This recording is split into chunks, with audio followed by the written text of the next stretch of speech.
So are you basically wanting to go on record right now to say that no one should watch Shark Week? Whoa, whoa, whoa. I'll never stand in anyone's way of learning more about sharks and the preservation and the importance of them in our ecosystem. But I will say I am not a huge fan of how Shark Week has evolved over the years. My questions are literally going to be in the sense of genuine enthusiasm.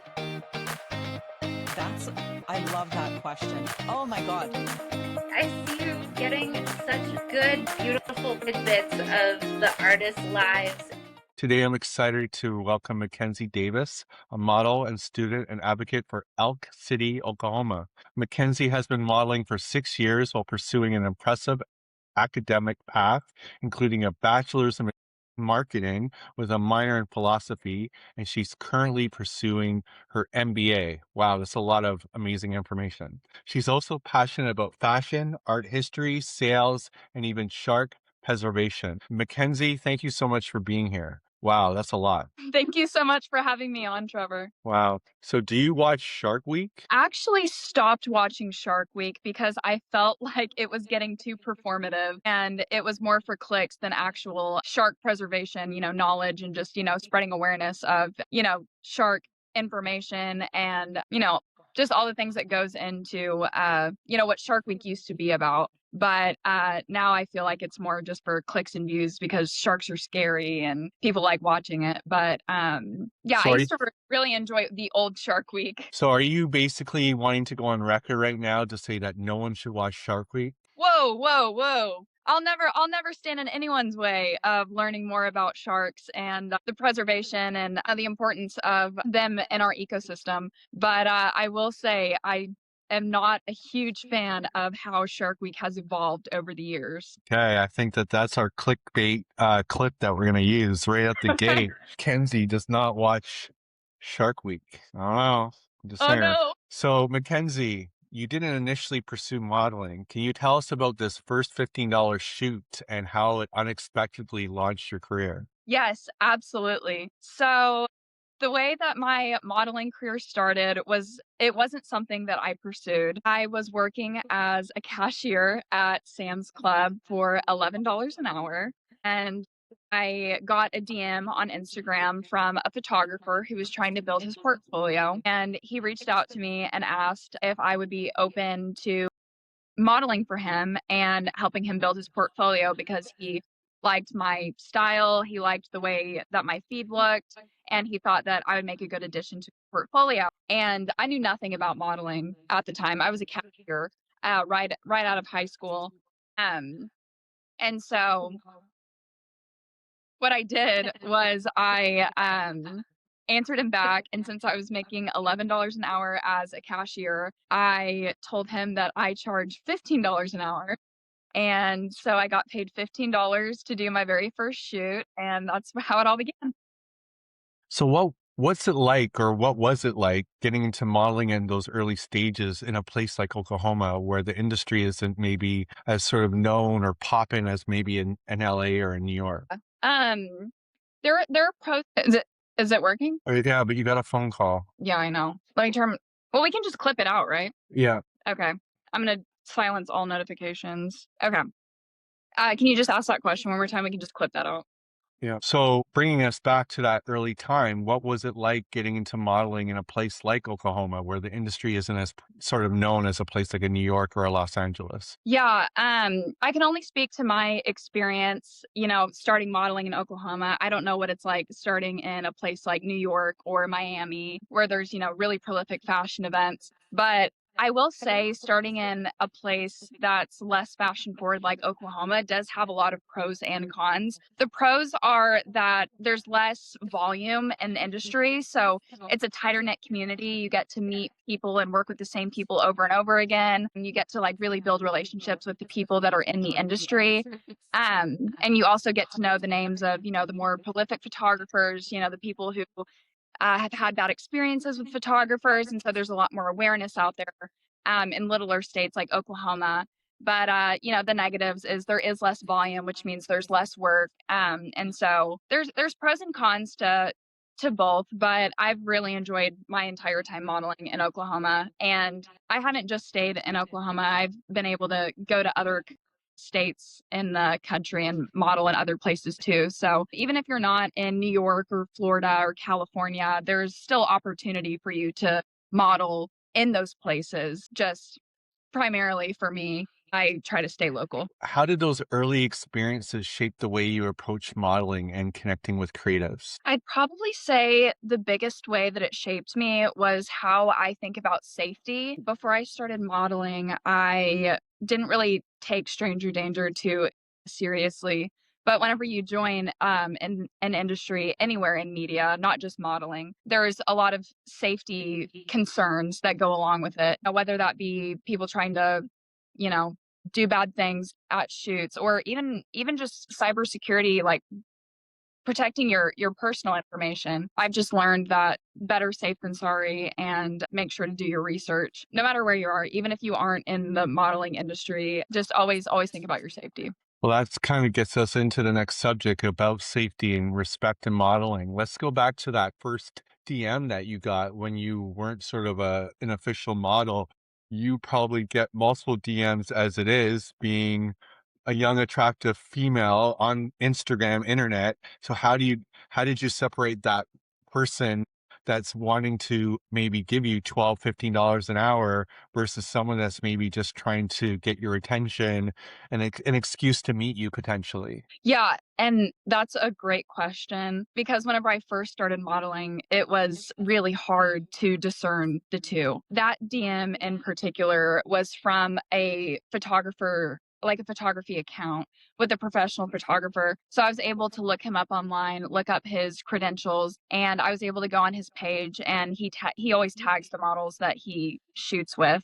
So I was able to reach out to a few of them personally and ask them what their experience with him was like, and they all gave glowing reviews. So I felt safe going and doing the shoot with him. But I did keep safety in mind. I brought some friends along, and I did message those models, and verify this guy before going. So it very well could have been someone trying to get my attention, but those are just some of the things that stood out to me that let me know that it was a professional endeavor and not just someone trying to hit on me. So many models start through social media or local photographers. What advice would you give someone taking that first step? The biggest piece of advice I would give to anybody that's just starting out modeling is to put yourself out there and make yourself as visible as possible. Don't do anything that you're uncomfortable with or anything that is out of your boundaries. But the more visible you are, the more value you have, the more people who know your name. It just really adds to how much people view your worth as in the industry, not as a person, obviously, but in the industry, visibility is money, basically. Modeling can sometimes put people in vulnerable situations. How do you stay safe, especially when first starting out or meeting new photographers? Yeah, now that I've been in the industry for quite some time, I have, from my experiences, I'm able to kind of pick through who's reputable and who's not. But when you're first starting out, always verify who you're talking to before you meet up with them. Always put in safety measures in place. Bring people with you if you have never met this person before, or if you have any concerns whatsoever. One of the biggest red flags is if a photographer says you're not allowed to bring anyone. That is never the case, and a photographer should never assert that a model needs to be alone for a photo shoot. So just looking out for those red flags, verifying who people are before you go meet them, and honestly, just talking to people who they've shot with in the past is one of the best ways to verify if someone is, a creepy photographer, or if it's a good opportunity for, your career. You worked with many different photographers. What makes a photographer or team feel respectful and professional versus someone who doesn't? That is a great question. And honestly, when you're in the modeling industry, there are some jobs that I do that are less professional than others. So if I'm doing a shoot with a photographer trying to build their portfolio, I'm able to tell if it's an inexperienced photographer or an experienced photographer based on the language that they use around me, how comfortable they are, how controlling they are over what I do. if they have a vision or, just kind of the little pieces that lead that come together in making a photo shoot.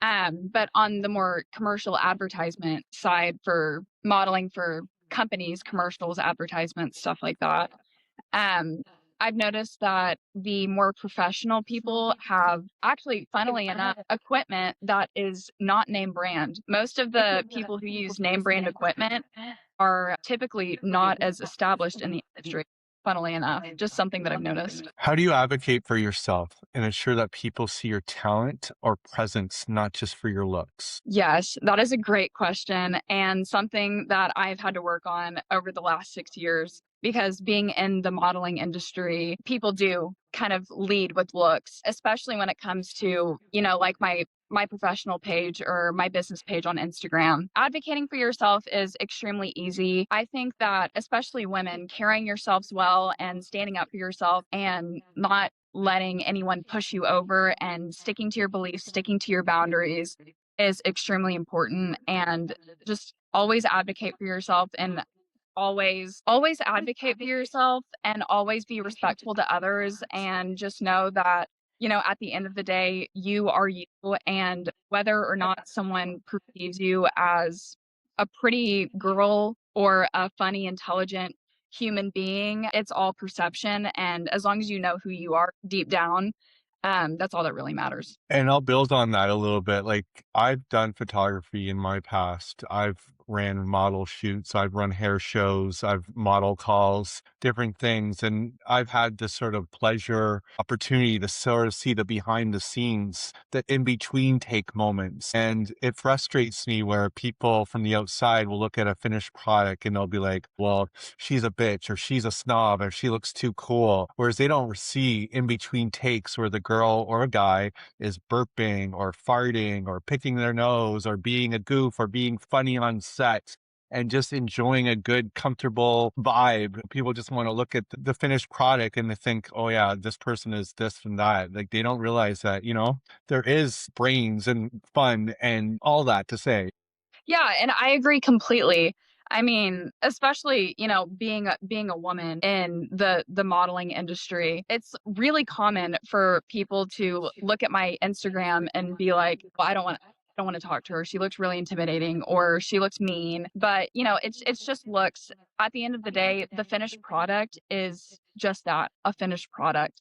And really getting to the finished product is where the personality, you know, where the comedy, the humor, the giggling, the laughing, the personality shines through. And that just doesn't get shown in the final product. So, have you had experiences where boundaries weren't respected, and how did you handle those moments? Yes, I have had moments where my boundaries were not respected, but because I put safety measures in place beforehand by bringing people with me, I was able to shut those situations down and just, leave. Because at the end of the day, your safety and your boundaries and your mental health is more important than any shoot. So, whether it's a reputable person or not, your boundaries are extremely important and you should stick to them no matter what. And you don't have to answer this if it's too personal, but have you dated a photographer? Have you dated a fellow model? Have you dated a makeup artist? Have you dated people within that circle? Because the reason why I asked that is like, how do you sort of juggle or balance those blurred lines or, professional versus personal boundaries in that world? Yeah. So I've actually never dated anyone in the industry. I try to stay away from that because like I said earlier, Oklahoma is a really tight-knit community.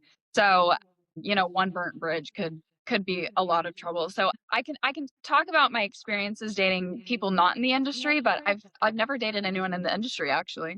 Well, that's good in that you've not had to deal with that sort of. Well, then maybe let's just play a game of like, how do you think you could? Like, I don't know if you're in a relationship now or not, I'm not. but but could you envision yourself maybe, how do I reword this? Like, do you think you could be a person that could juggle both?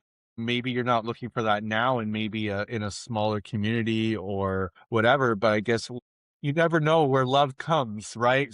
Right. Could you and maybe forget about modeling for a moment, like just working with a coworker in general? I mean, whether it be at Sam's Club or wherever, like, what are your thoughts about sort of working with someone and dating? Yeah. So if I were to date somebody in the industry, I feel like me being in the industry would help a lot. I've had experiences with ex-boyfriends in the past having, problems or issues with, my line of work.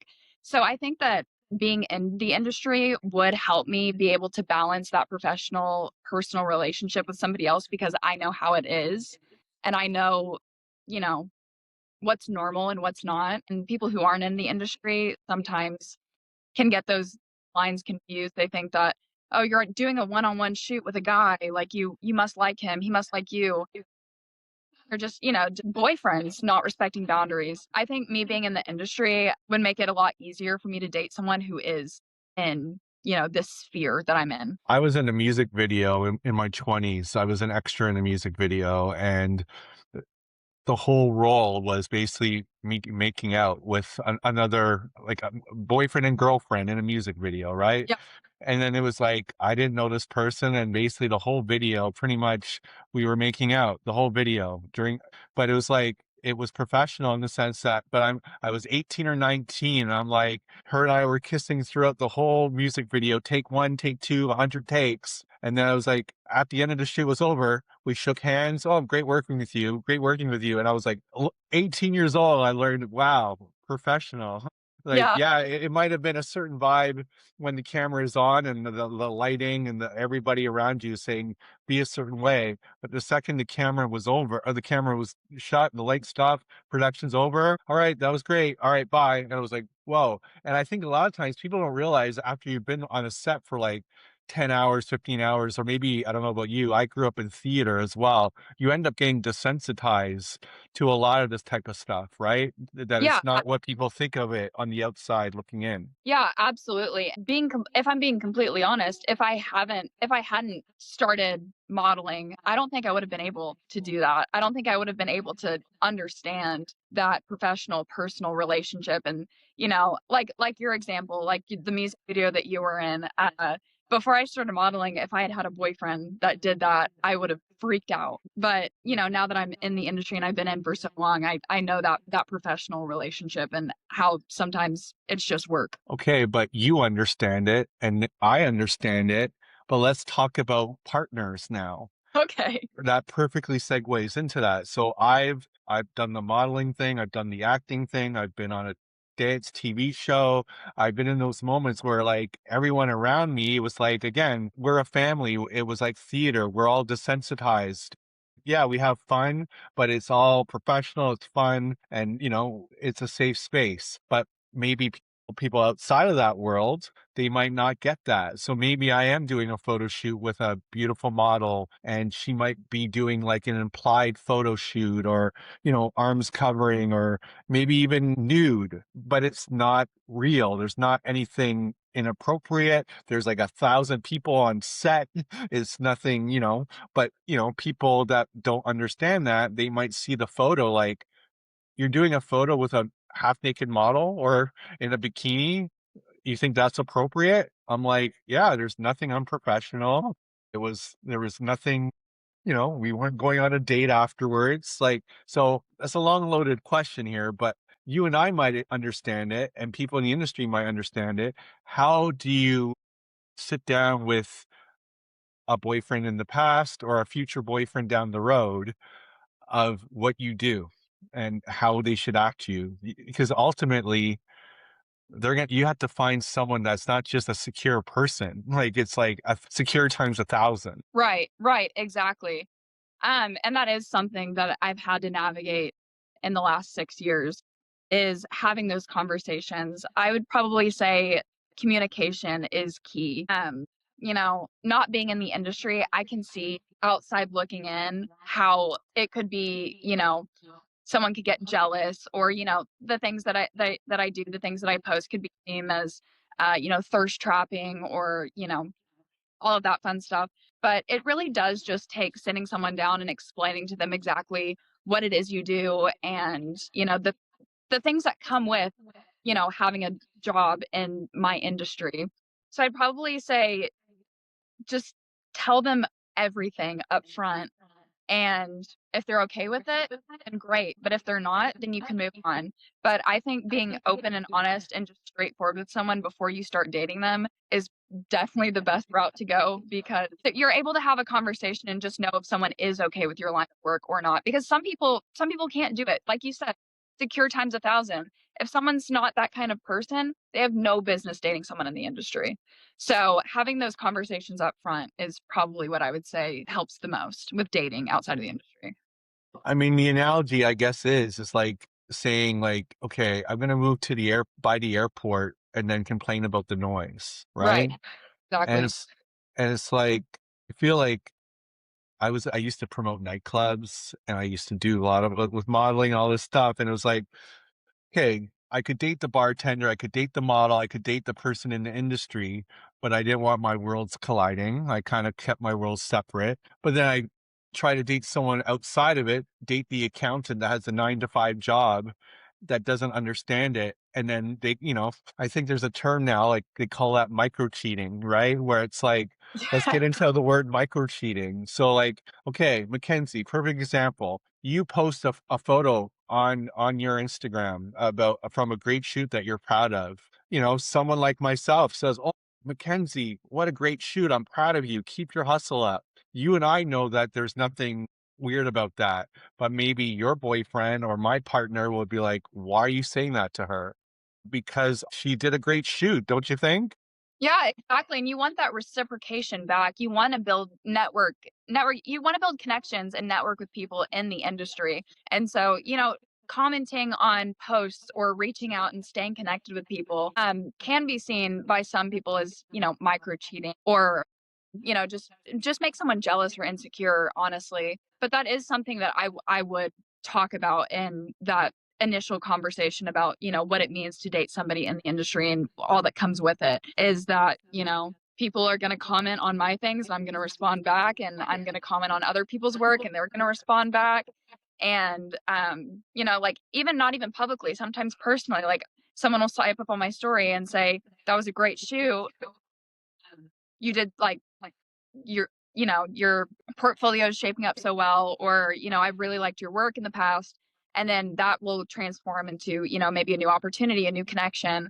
So it's not even just public. Sometimes you have to personally interact with people as well. This might be too personal and this might put you on the spot. Is that why you're single right now? I would say in part yes, because I am doing my academic career and my modeling career, and I am really busy on that side of things. But mostly I'm just single right now because I really want to work on myself, and I feel like it would be better for me to be in a more stable place to start a relationship than, in my college town before I graduate. So, I'm not closed off on this on the subject, but yeah, I'd probably say it's a mix of my work and just personal preference, just wanting to work on myself and not have to worry about anybody else. But have you put up or had to put up with sort of babysitting a past boyfriend, with dealing with like their insecurities, or having to talk them off the ledge a little bit because they saw a comment on your Instagram, or they might have got invited to a model shoot and didn't like how the photographer was talking to you? And like, how did you deal with that, if so? Yeah, absolutely. I 100% have. It honestly feels the opposite way around. It feels like instead of me babysitting them, it feels like more they've been trying to babysit me. They want to go to every shoot that I go to, or they want to come along with me, or they want to, speak on my behalf to photographers. And so I have had to sit, boyfriends of mine in the past down and, tell them, this is my job. You can't get in the way. We had this conversation initially. I told you what went along with my job. Do we need to revisit that conversation? Is that like, can you not handle this? Which is fine if you can't, but I need to know if you can't handle it, because stuff like that, like, can spiral fast and can snowball. Like, just in my, it'll start out with them noticing comments on my Instagram or noticing DMs that I get, commenting about it. And then that will spiral into them wanting to see the messages, like see my, like go through my, and then that'll spiral into them wanting to come to every shoot that I go to and never letting me alone in my at work, which is just a bad look. So I have had to sit people down, and I have ended relationships because it just they couldn't handle it. So how do you balance talking about being busy and all over the place right now? How do you balance school, modeling gigs, personal life while staying professional and consistent? I would probably say my plan, my biggest hero. I am such a planner. I put everything that I do in my planner hour by hour. And so I'm able to really stay on top of my time management skills. I'll even pencil in a couple of hours free time just to make sure that I'm not overworking myself, which I haven't done a great job of recently. But yeah, just penciling in, like making sure not to put too much on your plate and just being able to know, okay, someone asked for a shoot next month. What does that week next month look like? And just being able to see it all in front of you makes it so much easier to respond to people and book things so you're not worrying about double booking or looking unprofessional by forgetting about the shoot that you booked 3 months ago. So it's just really important to stay on top of your time management uh, because that's one of the most important things in the industry is you don't want to waste it. How do you handle people underestimating you because you're young or maybe from a smaller market? Would say that I don't really handle it. I just try to put my best foot forward everywhere I go. And if people do underestimate me, I just try to blow them out of the water. So your short-term goals are focusing on traveling, strengthening your portfolio. How are you approaching that strategically? Right now, I'm doing freelance modeling, so I'm able to kind of create my schedule. I was with an agency for a while. Um, that I won't say the name of, but I was with an agency for a while, and it was the best experience for me. But now that I'm doing freelance and I'm able to kind of make my own schedule, it's been a lot better. I'd just say more beneficial for my career. How do you see yourself using your network to create opportunities for new models in Oklahoma who didn't have access when you started? I really like to be a mentor figure in the Oklahoma modeling sphere because that's how I got my start was the girls who had been doing it for a while and kind of took me under their wing and helped me make those connections. So I'm kind of turning around and I'm doing that for the younger girls that are coming up as well. Are there mentors, peers, or communities that you have been particularly instrumental in your growth? Yes, absolutely. I would say that the photo meetups for, Oklahoma City street meets or just model meetups in general. We have, a bunch of creatives. We're 405 creatives, 405 street meet, all these different 405 creative programs have really, really been instrumental in my growth and because I've been able to make those connections. And most of the time when you go to you'll see people you know at another, but you'll also see people you don't know at another. So just those programs, those meetups, you're not getting paid, but you're putting time in and getting value back. I think that that's really important, and that's really how I got that $15 photo shoot was technically my first modeling gig, but it would have been my last if it had been for those connections that I made at those meetups. Going back to comfort level and photographers approaching you, how do you deal with photographers maybe offering to do a type of shoot or require you to do something maybe that's outside of your comfort zone? Whether it be, I don't know what your comfort zone is or what shoots you're wanting to do versus not doing, but how do you handle that? And is there any examples of that you've dealt with? Yeah, I handle my boundaries and doing what I'm comfortable with extremely seriously. I am pretty modest compared to other people, in the industry. I'm a lot more modest comparatively. So I do believe that I have a lot stronger and slimmer boundaries than a lot of people do. I would say the most important thing is to stick to your boundaries and do not fold and be very upfront about your boundaries at first. Because something that I learned when I first started modeling is that sometimes people will ask you to do a certain kind of shoot. And if you seem kind of hesitant about it, they'll just keep pushing you and trying to get you to do it. But if you just have to stand up for yourself. You can't be hesitant. You can't make it seem like there's a possibility that maybe if you just keep asking me enough, I will do it. Well, and honestly, people who do keep asking, I just stop talking to because if I set a boundary and you try to cross that boundary, that's already a huge red flag that I just don't want to get into. All right, so we're wrapping up, but let's wrap up with a lightning round. This is fun, lightning round, rapid, quick. Don't overthink it. Right away, you just respond. Okay. Favorite city you've modeled in so far? One go-to confidence boost before a shoot. Nightcore, hardstyle music. Morning person or night owl? Night owl. One word to describe this stage of your career. Mature. Love it. A bonus question here. It's sort of become my trademark tradition question that I use to wrap up the interviews that I do. You're in an elevator. You're meeting someone in the elevator for the first time. You're going to give your elevator spiel about who you are, what you're all about. The fine print or the bonus in this question is you get to choose how big the building is that the elevator is going up in. Meaning, is it a 6th-floor building or are you going to the Empire State Building in the elevator?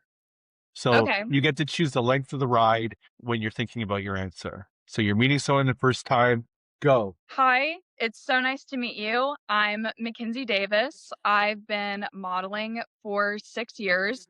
I'm currently getting my MBA, and I absolutely love fashion, art, sales, philosophy. And one fun fact about me is that I have 6 siblings. Love it.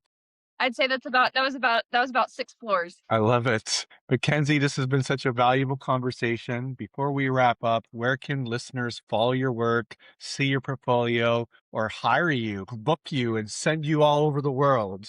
So my main Instagram page, which is has all of my email information and contact information on it, is at Mackenzie, McKenzie with 6 zeros. Or you can go to McKenzieDavis.com and view my portfolio and get my contact information that way. Mackenzie, thank you again for sharing your story, your insights, your perspective, navigating the modeling industry safely and confidently.